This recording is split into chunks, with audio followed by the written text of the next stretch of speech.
Sari collection part 3 ভিডিওতে আপনাদেরকে জানাই অনেক অনেক স্বাগত। সম্ভবত এটা পার্ট 3, কারণ এর আগে মনে হয় পার্ট 2 দিছিলাম, আমার এই মুহূর্তে খেয়াল নাই। আচ্ছা যাই হোক, ওইটা আমি চেক করে তারপর ক্যাপশনটা দিব।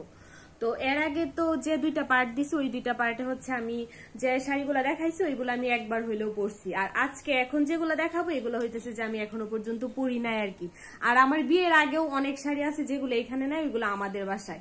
এইখানে যে কয়টা আছে ওইগুলো তো আমি দেখাইছি আর বলছিও যে এগুলো আমার বিয়ের আগে। তো এই শাড়িটা আমার বিয়েতে পাওয়া, এটা একটা yellow colour sari, real colour আসতেছে না, এটা সুন্দর একটা ইয়েলো, এই যে এখন রিয়েল কালারটা আসছে। এটা একটা ইয়েলো কালার শাড়ি, এটা আমি এখনো পরি না, এটা আমাকে আমার পিসাতো বোন দিছে আমার বিয়েতে। এটা দেখি এবার তো দুর্গাপূজার মধ্যে আমি শাড়িটারি পরবো, তখন হয়তো বা এটা পরতে পারি, এখনো যেহেতু পরি নাই নতুন। তারপর এইটা একটা রানী কালার শাড়ি, এটাও আমি এখনো পরি নাই, এটা হাফ সিল্কের মধ্যে, এটাও আমি বিয়েতে আমাদের এখান থেকে পাইছি। এই শাড়িটা অনেক সুন্দর, এখনো পরি নাই, অনেক সুন্দর শাড়িটা। আমি জানি না এটা কে দিছে, আমি জানি না। তারপর এইটা একটা রেড কালার শাড়ি, কাঁথা স্টিচের, অনেক সুন্দর এই শাড়িটা। এটা আমি একদিন পরতে নিছিলাম, কিন্তু পরে পরতে পারি নাই, সুন্দর করে পরতে পারি নাই, পরে আর পরা হয়েছে না আর কি।